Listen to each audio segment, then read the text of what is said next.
Well, it's 1:02. Maybe we'll go ahead and get started because I know we just have a quick 45 minutes budgeted for this, but you all will recall at the last board meeting, there were requests for subject presentations on a couple different topics. One was on Everglades restoration, where are we now? One of them was on the Everglades Science Center, since we were planning to have our meeting at Ocean Reef and learning more about Jerry Lorenz and his research program. And then the third topic was an update on what is all of this really cool coastal construction green infrastructure work that we're doing. And so that's the topic that we're here for today. Marianne will run us through kind of an update on where we stand currently with our projects and how they're working and why we're doing them in the first place. And then there will be some time for some questions at the end also. So I'll go ahead and let Marianne get started, and per Erica's advice, let's just make sure everybody mutes until we get to the question period to reduce feedback life in the time of Zoom. All right, thanks, Marianne. Thank you, Julie. So I've been asked to give a presentation today on some of the coastal habitat enhancement projects that we have worked on in recent years and where we're going in the next couple years. We have some projects that are underway. So I will go over that today. You'll hear me use both the terms enhancement and restoration. Those terms they're terms of art. They're in use by different grantors. They overlap somewhat. Enhancement, enhancement is a good all-around term. Restoration often produces enhancement, of function, form and function. So there is a good bit of overlap there. Next slide. An overview of the presentation is this. First of all, I'll discuss the St. George Island CWA restoration/habitat enhancement project, which was completed last year, and then the Alafia Bank CWA Living Shoreline Enhancement Project, which has been undertaken in a number of stages over a period of several years. And then lastly, a brief look ahead at the next 4 islands where we'll be doing habitat enhancement. Next slide. So first of all, the St. George Island Causeway is a critical wildlife area under state regulations. This is a project that was originally funded, I believe it got underway in 2014 to restore degraded shorelines, restore and stabilize degraded shorelines. Next slide. The location, I know a number of you are undoubtedly familiar with where St. George Island is located. The figure at bottom, the inset, shows the tip in the central panhandle of Florida, and St. George Island is located just to the east of that tip there, Apalachicola Bay area. The Causeway CWA is actually a relic of the original causeway that crossed from the mainland to the island. That central portion there where the arrow's pointing is an upland fill area. That's was the midway point. Basically, there was a bridge to the north and then a bridge to the south. When the bridge was decommissioned in 2004, they left that upland fill area intact. It's bounded by seawalls all the way around. It was used even while traffic was whizzing by on the original causeway. There were seabirds nesting there. And of course, this was a terrific traffic hazard as well as a terrible hazard to the nesting birds. Once isolated with the marine currents that surround that area, the coyotes and raccoons can't get to it, so it became even more attractive to seabirds and shorebirds. So it's really a hot spot regionally for many, many species. Next slide. To give you an idea of just how important it really is, oyster catchers and least terns, of course, are state threatened species, but there are literally thousands of other birds out there. These are pairs of birds. So brown pelican, 400 nests roughly is, 800 birds at least. So you can see there are several thousand birds out there that nest annually, including one very special pair of sooty terns, which for some reason doesn't want to nest in the Keys where all the other 40,000 pairs are. It likes St. George Island Causeway, and there it is. Next slide. So inevitably, with storm surge in Apalachicola Bay, hurricanes coming through, and just the northwest, winds during the winter in Florida, there's been a lot of degradation of the seawalls, collapse, especially on the west side. To some extent on the east side also, but it seems to be worse on the west. In some cases, like you can see in the upper figure there, the waves have actually topped over the island. And of course, that will eventually cause the island to collapse in that area and separate and become separate islands, and it just continues. There's just no protection from it. Next slide.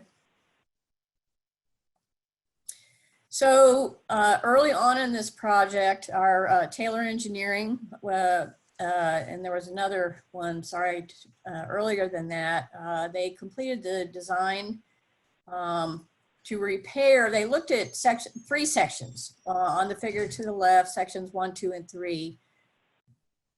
Early on, sections 2 and 3 appeared to be in much worse condition than section 1. So with the budget we had from the National Fish and Wildlife Foundation, the decision was made to proceed with construction at sections 2 and 3, which totaled about 1,000 linear feet of reinforcement along the west side of the island. Next slide. And 5 days, so I should back up a little bit. So permitting takes a long time. Putting together the bid documents in late 2017, 2018. We did go out to bid and hire a construction contractor who was based in Panama City, H.D. Harder and Sons.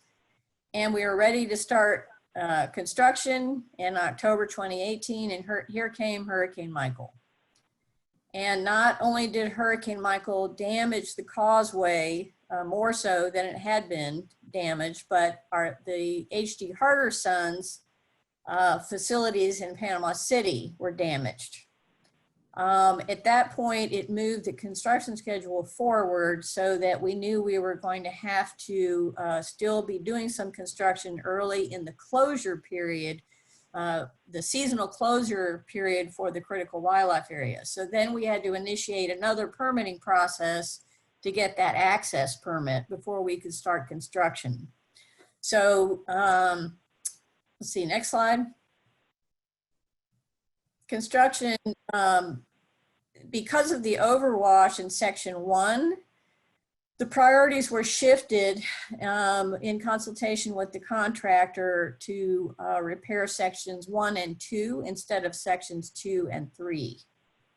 So almost the same length, 900 linear feet as opposed to 1,000 feet that sections 2 and 3 would have been. So it was a close match in terms of the contract award as well. Next. Construction finally was underway in January 2019. This is a really cool slide. It's a drone photo taken by Taylor Engineering. You can see how they did this. There was no heavy equipment placed on the island at any time, which was really terrific because that could have caused some more degradation, but also it would have disturbed the birds that use this all year round. So they barged the rock out and placed that barge next to another one that had the crane on it. And then they would reach over with the crane, pick up the rock, and then place it where they needed to along the island, then just move both barges along shore. There is a membrane that underlies the rock as well to prevent settling. It helps prevent settling and scouring. These beach areas, these little crescent-shaped areas, are the favored nesting locations for American oyster catchers. And this design preserves those little beach areas. The wall is not solid like a seawall is, so water moves through the rock. So it changes out the water inside. There's no stagnation of the water. Nesting birds and their chicks like to get down there and cool off in that water. So it's really, it's a terrific design. It really is. It allows for a lot of fluctuation in the water quality while still attenuating storm waves against the rock. Next slide. So this is the overview of section 1, before and after on the left, and then after on the right. And next slide. And the same for section 2. So section 2 had 2 washout areas on it, and the rock was placed along the entire area, as well as some to the north and south. Actually, there's a third little washout area to the north there. So this project has been deemed quite successful. Birds returned immediately to nesting. In fact, they were there on the island as construction was finishing up the final walkthroughs, punch list. And the birds are nesting successfully and using these areas. We have not moved forward with construction at Site 3 yet. That's something that we're in discussion with the site manager about. This is a state-owned bit of land, and it's managed by Apalachicola National Estuarine Research Reserve. So we've been discussing with them, whether they want to take the lead on finishing up the 3rd section. Next slide. So I'm sure you all want to know what this cost. The original budget is in the first column. Because of the time went by, the designs, things changed, material costs went up. We received an amended budget from additional funds from NIFWIF, and it turned out that we actually didn't need quite all of the funds, the additional funds that they authorized. So 1.48 million, including engineering and construction. This does not include staff time. That's because that spanned a couple of different grants, and it was embedded in some other projects too. So it's actually kind of tough to pull that out. Next slide. So that was St. George Island. That is one type of habitat enhancement project. This set of slides will show you a different type. This one is focused on the Alafia Bank Sanctuary Critical Wildlife Area in eastern Tampa Bay. I know you've all, I'm hoping most of you have actually been there during nesting season. Next slide. So Alafia Bank is in the eastern portion of Tampa Bay and what is known as Hillsborough Bay, where the arrow is showing. There are 4 other sites shown on this map, and that'll be the last part of my presentation. Those are the 4 other sites that where we're beginning to work now. Next slide. Alafia Bank is our premier site. It's for Audubon, it's really where a lot of the work began in Florida, certainly the core of the Tampa Bay project. It is, in most years, it is the largest and most diverse wading bird nesting colony in the state. Good 18 species of water birds and 10,000 or more pairs of birds per year. It hosts 20% or so of the state's roseate spoonbill population, lots of reddish egrets. All the state threatened herons and egrets nest on the sanctuary, as well as a good-sized pelican, one of the larger sized brown pelican colonies. And as an aside, on the right, I have to say that both Mark Rochelle and I got our starts with Audubon, the roseate spoonbill banding project at Alafia Bank in Tampa Bay. That's me in 2004 in the water. Reciting banded spoonbills. Next slide. So the big problem out there is erosion. Just tremendous erosion, mostly on the west and north sides. I'll show you why in the next slide. Just wanted to show you just how severe it really has been in some areas on the island. Next slide. So Alafia Bank consists of two islands, Bird Island to the east, Sunken Island to the west. It is located at the mouth of the Alafia River, and it is composed of dredge boils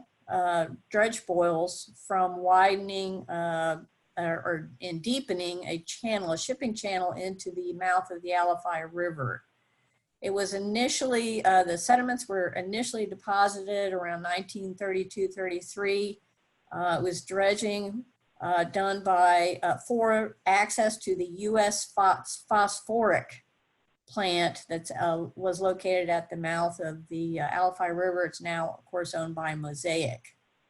So these, I really like these aerials on the right side. You can see some erosion and then you know, cycles of erosion, vegetation growth, and stabilization of the island.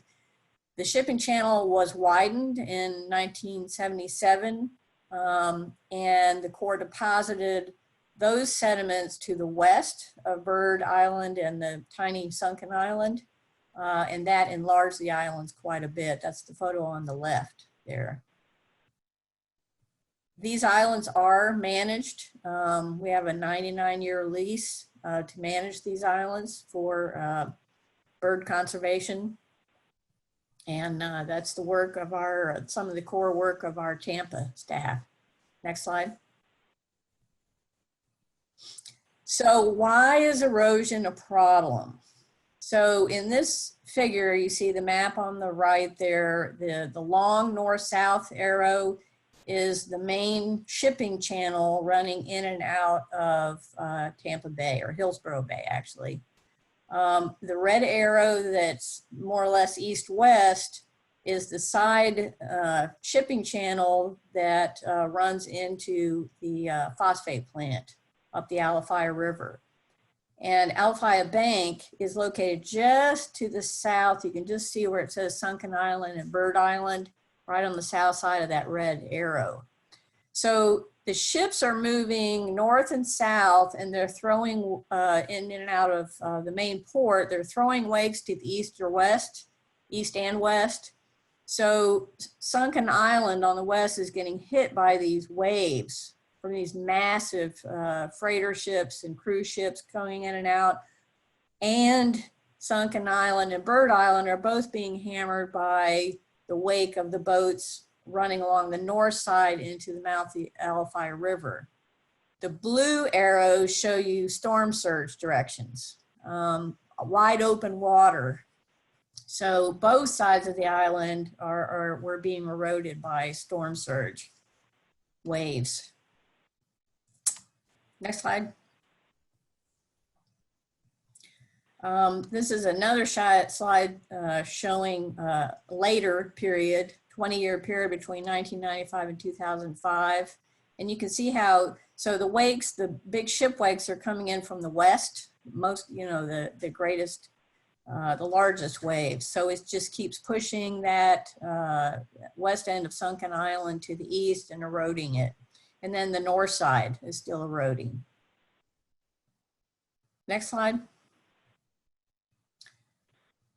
In that span of time, roughly 1995 to 2015, the Sunken Island lost 13 or 14 acres of habitat, which is major nesting habitat, really, really significant amount of loss of important habitat.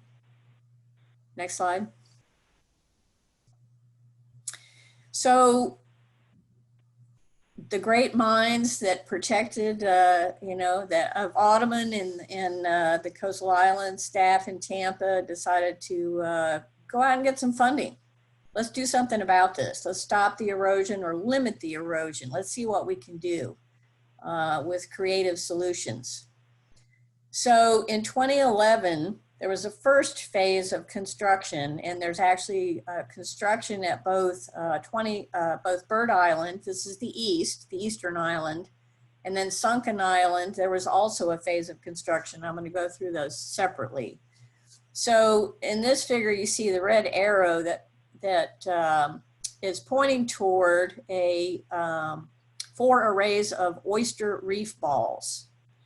These were put in place. This was the first phase because that little stretch of island immediately to the north of it had eroded so badly it was down to about 1 mangrove thick. And this cove that's on the eastern end of the island is the primary area where many, many pairs of yellow-crowned night herons nest. So if that breached, you could really lose that habitat, significant habitat.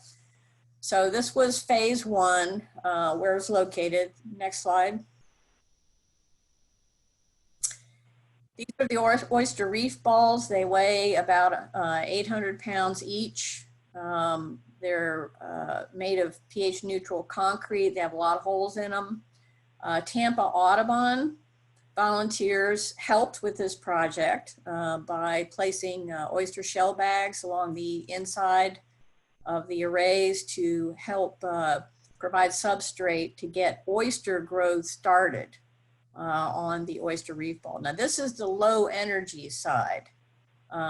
So that's why these oyster reef balls they decided to use those here and really enhance the benthic fauna, the oysters, barnacles, the growth along this array. Next slide. And then a stage, phase 2 in 2015. So extending the array of oyster reef balls, same thing to the west, same construction contractor, extended out to the west. So at the edge here, this is actually a big sand bank that bridges the area between Bird Island to the east and Sunken Island to the west. Next slide. The total cost of both phases 1 and 2 construction of the oyster reef balls was about $181,000. It was National Fish and Wildlife Foundation funds with other funds from Hillsborough EPC and Tampa Bay Estuary Program. There were a number of partners, donors, Tampa Audubon Society, of course, volunteers helped. Next slide. This is proved to be support abundant wildlife. A lot of birds rest on this, on the oyster reef ball arrays, even a bald eagle on the bottom. That's a bottom, the second to the left from the bottom is a blue crab. The oyster catchers actually do eat oysters off the oyster reef balls. But a lot of birds use this habitat off the main island for resting. Next slide. So as I said, there was an oyster reef ball construction project in 2011. This also was going on. This is a different type of living shoreline. They are called wave attenuation devices. These are proprietary, also composed of pH neutral concrete, but they're an order of magnitude heavier. So where the oyster reef balls are 800 pounds each, these are 8,800 pounds each. Massive structures that have to be put in place by cranes as well. So this is the northwest corner, if you will, of Sunken Island, which is the one closest, the area closest to the main shipping channel and where the waves first hit from ships coming in and out of the Alafia Channel. So this was the you know, the most degraded area that was reinforced initially. Next slide. This is what the WADs, as they're you know, fondly referred to, wave attenuation devices, look like. They've got holes in them. They have, I think, more holes on the inside than the outside. They're huge. They're massive. They have to be manufactured separately, then barged out, and then a crane puts each one in place, and they're placed in 2 rows, and they're placed along, you know, edge to edge. Next slide. This is what they look like in place after a lot of growth below. You can see where high tide is. And that Pelican there that's banded is one that was oiled in the BP oil spill and rehabilitated and banded and released. And it's living happily at Alafia Bank now, nesting, we believe.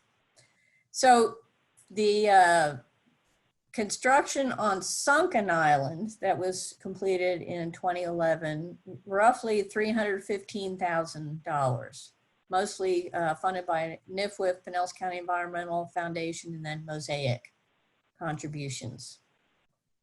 Next slide. Then there was a phase 2. It was working. They could see, you can see in this figure, you can see where shoreline is building.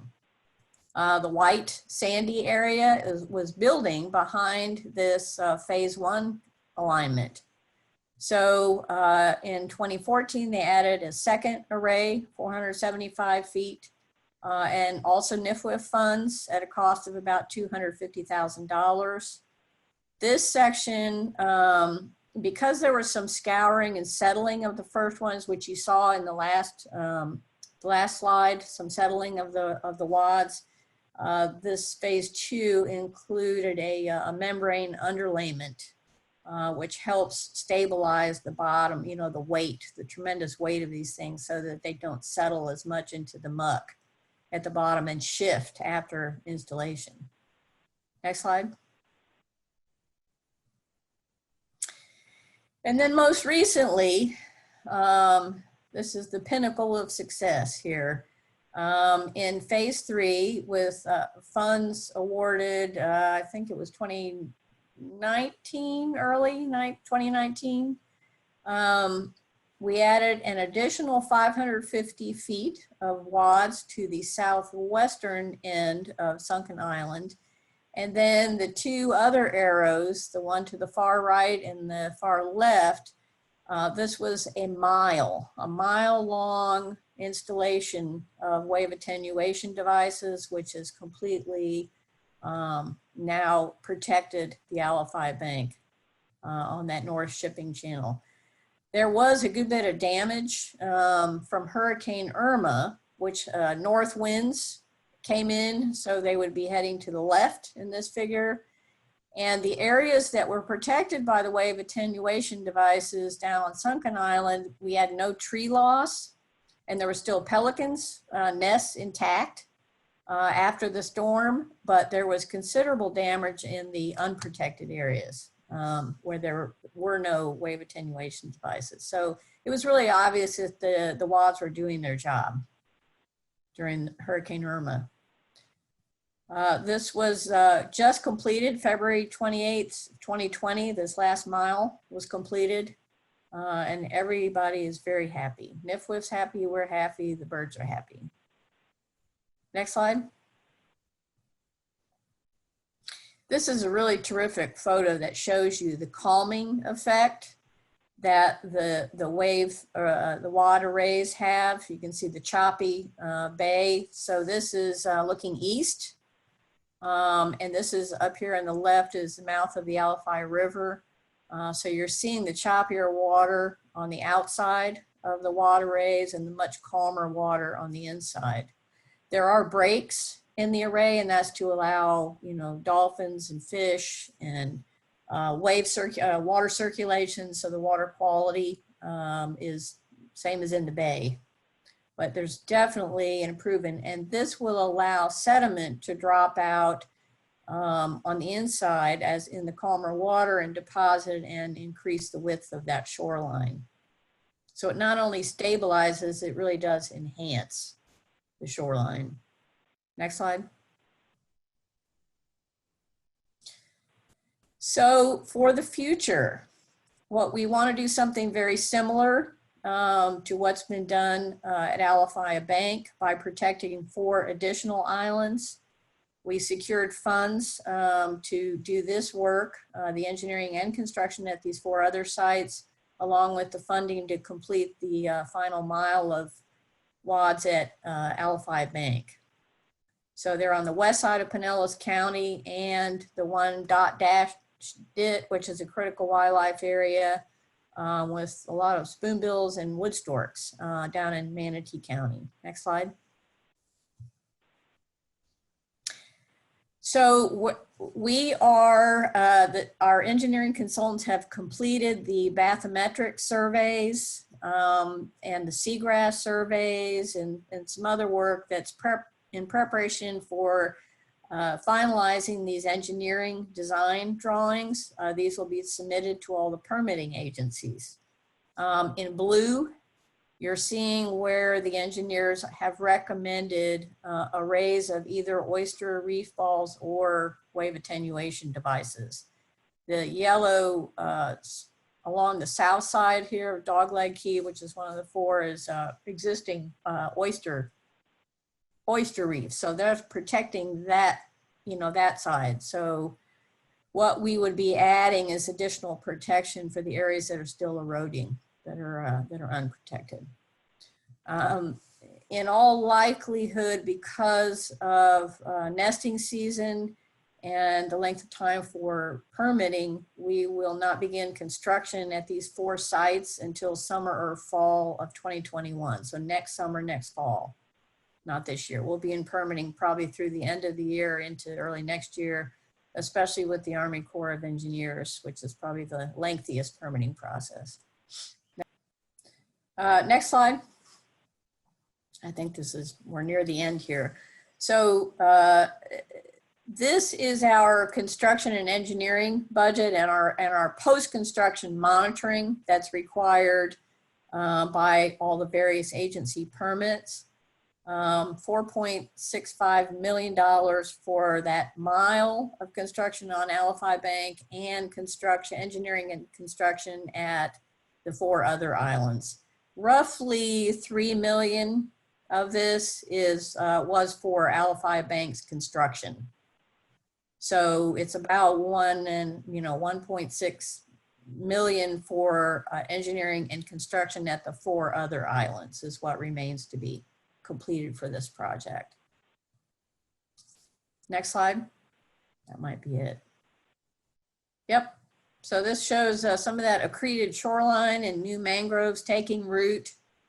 Really fabulous stuff. I know Mark Rochelle spends a good bit of time taking people out who are really interested in this project, in this work, and how it's worked for us, what it takes to get it done, what the things look like in the field. So really, this is really, cutting edge stuff.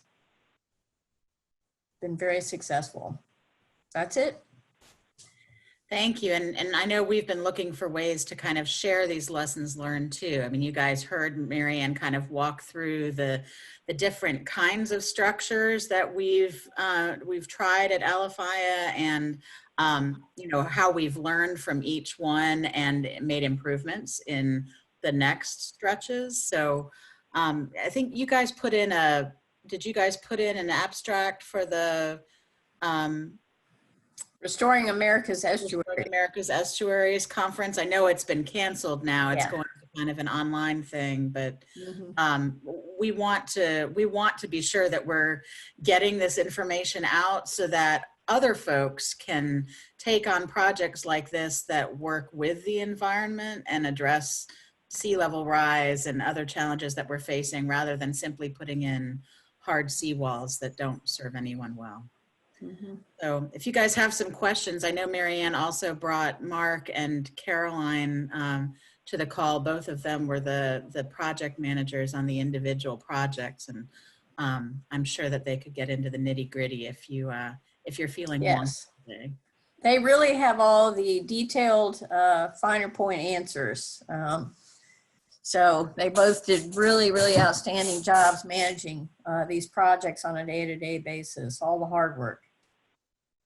I'm going to go ahead and unmute the phone numbers that have called in so that those folks can speak up. But if you're on video, feel free to unmute yourself and wave a hand or let us know if you have any questions. Hey, this is Dan Savercool. I have a question. Sure. Looking at Alafia Bank, you mentioned that there's sediment accretion behind many of the structures.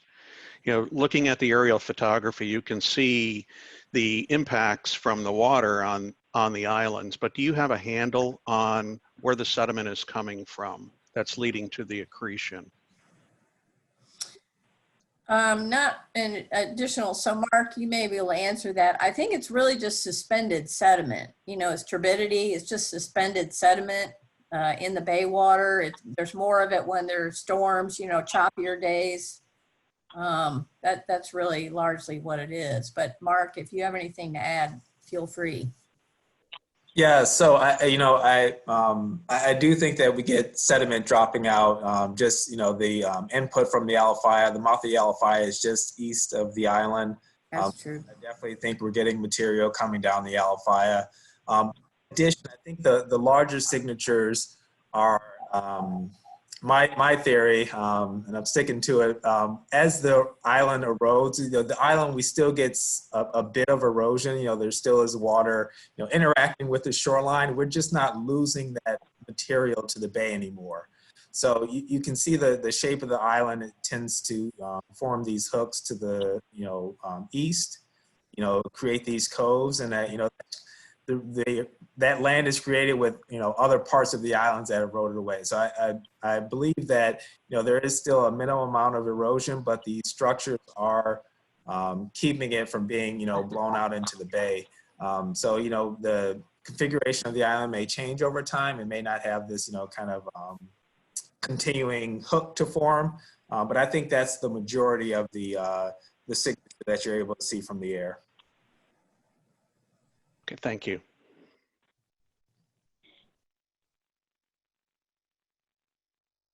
So this is Heidi. Can you all hear me? Yes. Thanks. I just want to say thank you to Marianne and Mark and everyone who's worked on these projects, especially for those of us here in the Tampa Bay area. It's certainly been an opportunity to showcase the work of Audubon in a very visible and tangible way when we can go out and visit these islands. But so my question, or I guess comment, is maybe just to reiterate, where does a project like this or these projects rank in the realm of the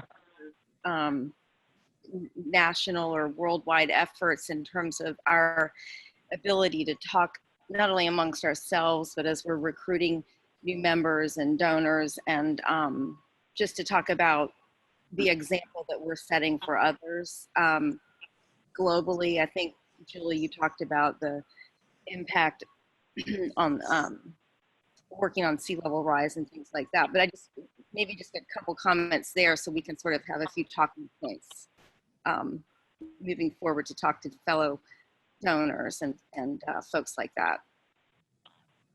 So you're asking how this work, like how cutting edge is it? Yes, that is a perfect question. Where do we rank? Where did this idea come from? And then how much evidence of success do we have to be able to mark it, I guess, moving forward?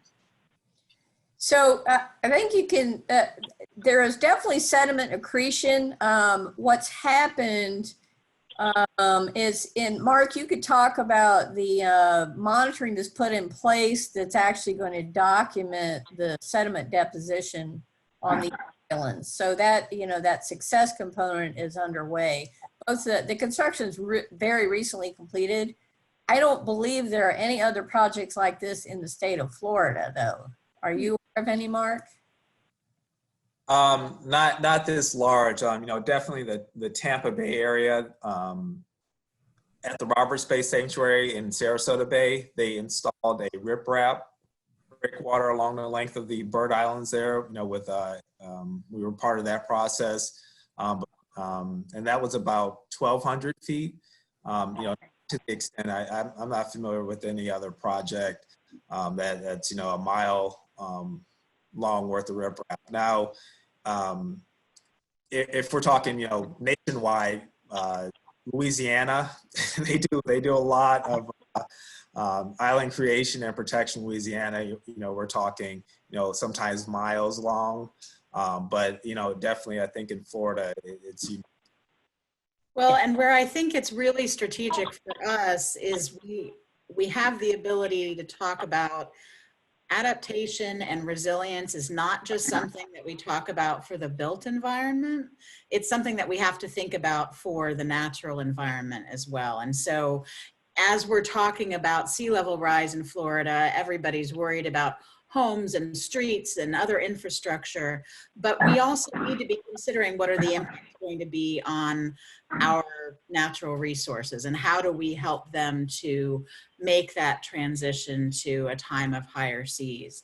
Will these islands one day be underwater?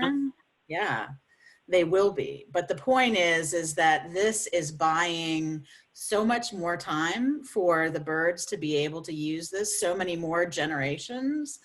And as the seas rise, there will be, here's where everyone's heads get blown, new islands created on what is the mainland now. And so, we have a role to play also in looking at where will those future nesting sites be, what needs to be done to prepare them for the birds' arrival at some point in the future. And so this is giving us the breathing room to help them, aid them in that transition. And I think it's great to show people also that there's ways that you can use engineered solutions that still create habitat, that you end up with the recruitment of those, marine invertebrates, and you're seeing anglers that get excited about fishing near them because the fish are using those areas. There's a lot of knee-jerk response to sea level rise to engineer our way out of our problems with kind of traditional old school hard walls that are not so great for the habitat and ultimately don't save you from the ocean anyway. So we took the chief resilience officer at the time out for a trip and a tour to show her this and talk about, where opportunities are around this, as well as the economy of it. The innovation and the fabrication of this work is coming from a local Tampa Bay company. And so while everybody thinks about climate change being a huge economic drag, there's also an opportunity for economic economic opportunity related to the innovation to solve these problems. So it's been a great talking point. Absolutely. In the policy sphere as well as in the habitat management and resource